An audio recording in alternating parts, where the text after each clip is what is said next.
So I find myself in a computer lab, and in this lab I was typing away working at a master space-time equation trying to solve something to do with space-time. And I was in this computer lab with 50 other people.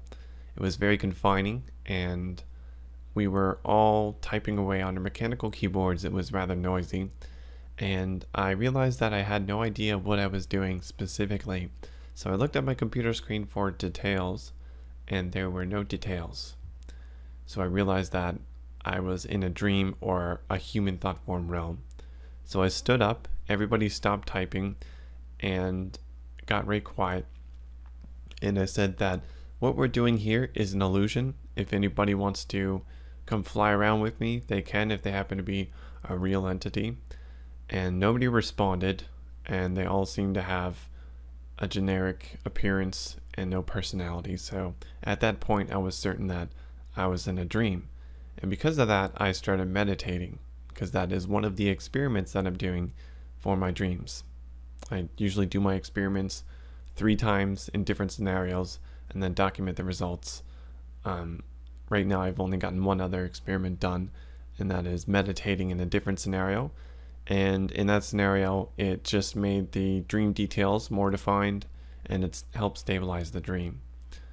So in this particular case, it did the same thing. It stabilized the dream more, made it more detailed, especially the stuff that I was gazing at. So my meditation consists of me just gazing at a static mundane object in the environment that I'm in. I don't move around to find something to look at. I just find some mundane spot on the wall or possibly on the ground, and I stare at it with a fixed gaze, and I don't shift my gaze anywhere else. And this keeps new imagery from generating. It will generate details as to what you're looking at, but it won't really create anything new other than that. And I've done it twice. I've established that it stabilizes the dream, and it helps create more details in the dream, especially as to what you're looking at. And I'm going to do it one more time, actually 2 more times, because I do them all 3 times, and see if I get any more effects from it. I'm doing these dream experiments to help me better understand how guided imagery in dreams is generated, so I can make more clear observations and distinguish dreams from an astral projection. So I was gazing at the wall, and the wall had these hexagonal or octagonal cells. They were very clearly defined, and I couldn't help but to look around because of how defined they were.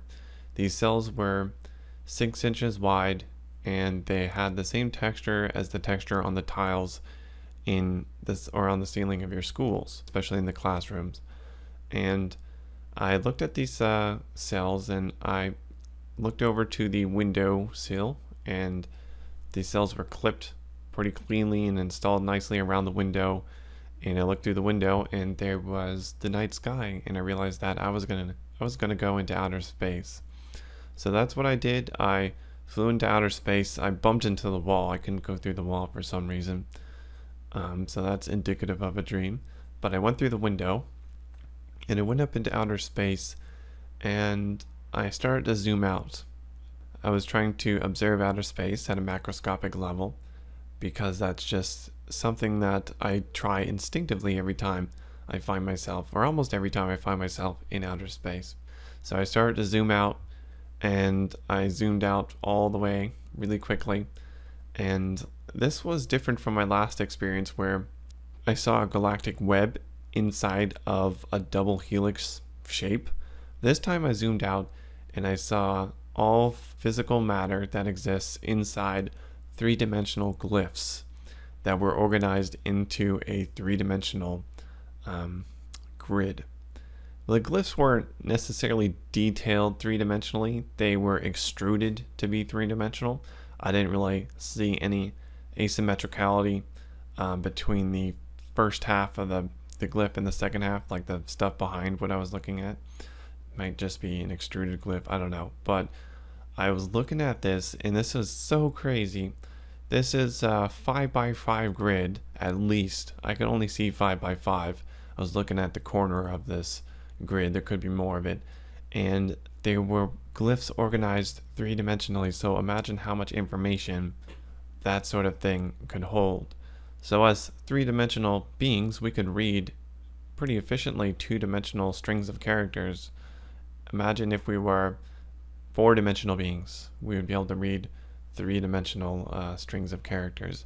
So of course, I'm a 3D being. I'm not going to be able to glance at this thing and make sense of it as well. The symbols were foreign to me.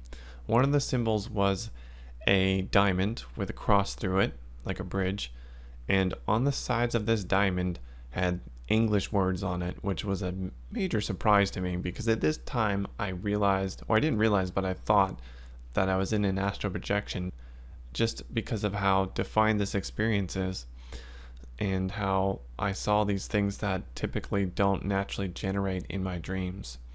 So I looked at this symbol and this English text on it. The English text said single universe vertically on this symbol embedded on it, which was interesting.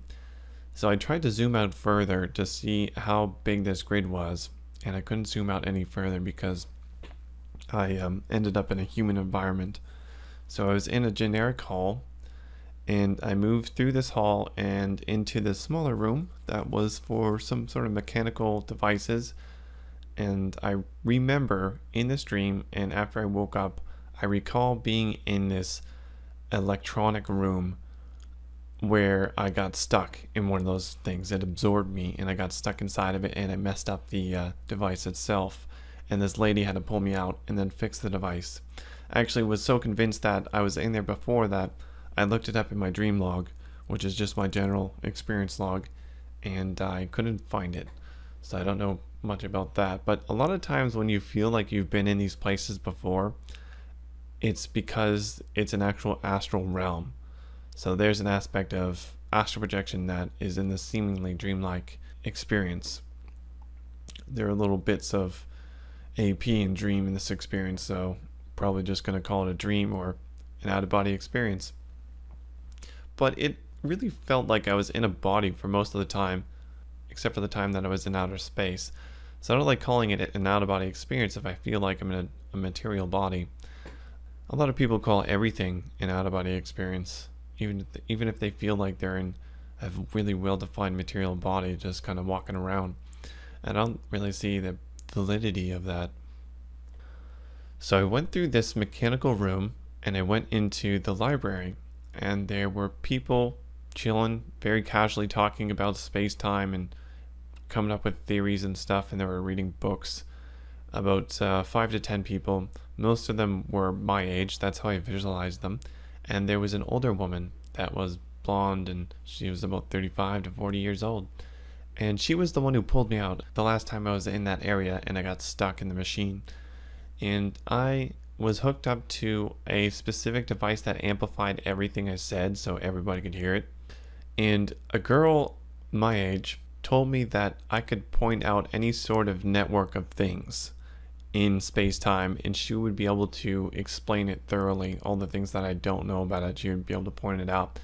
And I couldn't really think of anything that I wanted to know about at the time. There was nothing in my head just to bring up and be like, oh, I want to know about this network. Maybe I will bring up a network of galaxies sometime, like the galactic web or something.